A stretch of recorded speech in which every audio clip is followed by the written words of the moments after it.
He ruled over 60 million people across 3 continents. He commanded the most powerful army the ancient world had ever seen. He held the power of life and death over more human beings than any man before him. He could have anything he wanted. Gold beyond counting, palaces built for gods, servants for every whim, pleasure without limit, without consequence, without end. Instead, Marcus Aurelius chose to sleep on the floor, while Rome burned with ambition, while senators drowned themselves in wine and excess.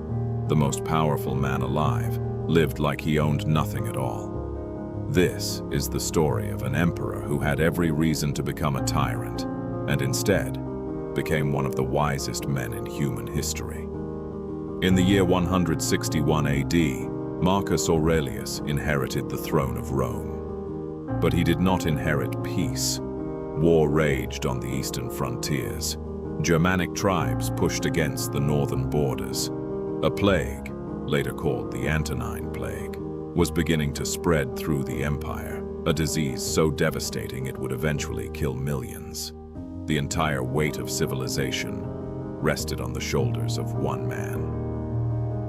Any other ruler faced with this burden would have retreated into denial, into indulgence, into the numbing comfort that absolute power provides. Marcus did the opposite. Each night after the councils ended and the soldiers slept, Marcus Aurelius sat alone with a single scroll. He wrote, not for an audience, not for history, not even for Rome. He wrote to himself. Reminders, corrections, arguments with his own weaknesses. He addressed himself, not as an emperor giving orders, but as a student still trying to become a good man. These private writings would later be discovered and published under a name history would remember forever. Meditations to understand how Marcus Aurelius carried the heaviest crown in the world while remaining at his core humble. We must understand 4 principles he lived by. The first principle, power is not permission. Most men believe that power grants freedom, freedom to indulge, freedom to escape consequence, freedom to take what they want. Marcus believed the opposite. To him, power was not a license. It was a responsibility that demanded more discipline, not less. The higher his position rose, the stricter he became with himself. While his soldiers marched through mud and cold, Marcus refused separate comfort. While his enemies expected an emperor's arrogance, they found instead a man who held himself to a harsher standard than anyone around him. He once wrote that a man who does wrong to himself. A man who acts unjustly makes himself unjust. Marcus took this seriously, not as poetry, but as a rule to live by every single day in a position where no one could have stopped him from breaking it. The second principle, simplicity, is strength. While the Roman elite indulged in extravagant feasts, jeweled robes, and endless luxury, Marcus Aurelius chose otherwise. Historical accounts describe him sleeping on a hard floor, wrapped in simple bedding, deliberately rejecting the soft beds his status demanded. He ate plain food. He wore simple clothing beneath his armor. Not because Rome couldn't provide him luxury, but because he understood something most powerful men never learn. Comfort weakens the mind. Discipline sharpens it. To Marcus, luxury was not a reward for power. It was a threat to it. A man who cannot deny himself small pleasures will eventually be unable to deny himself far greater temptations, corruption, cruelty, tyranny.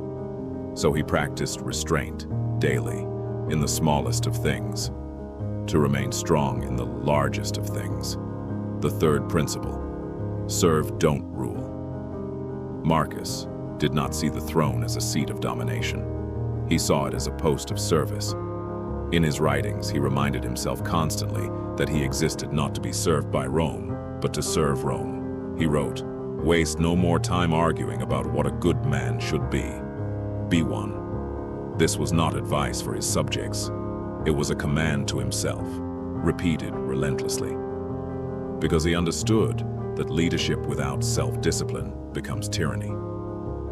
He walked among soldiers rather than remaining distant on a throne. He listened to advisors who disagreed with him, rather than surrounding himself only with flattery. In a world where emperors were treated as living gods, Marcus insisted on remaining, first and foremost, a man. The fourth principle: death makes humility honest. Every night, Marcus reminded himself of something most men spend their entire lives avoiding: his own mortality. Not to fall into despair, but to strip away his ego. He wrote often about death, not with fear but with clarity. If death was certain for every man, emperor or slave, then no man's pride, wealth or power truly mattered in the end. This thought did not depress him. It freed him, knowing that death erases all titles, all thrones, all gold. Marcus found it pointless to cling to arrogance while he lived. Humility to him was not weakness. It was honesty about what a human life actually is. Marcus Aurelius died in the year 180 EAD, likely from the very plague that had ravaged his empire for years. He was not remembered by history for his military conquests, though he had many. He was not remembered for his wealth, though he possessed more than nearly any man in history. He was remembered for a private journal he never intended anyone to read. Nearly 2,000 years later, Meditations is still read by soldiers, leaders, and ordinary people, searching for the same thing Marcus searched for in the dark, alone, every single night: the discipline to remain humble, even when the entire world tells you that you no longer have to be. The best revenge is to be unlike him who performed the injury. Marcus Aurelius understood that true power was never about what you could take from others, it was about what you refused to become.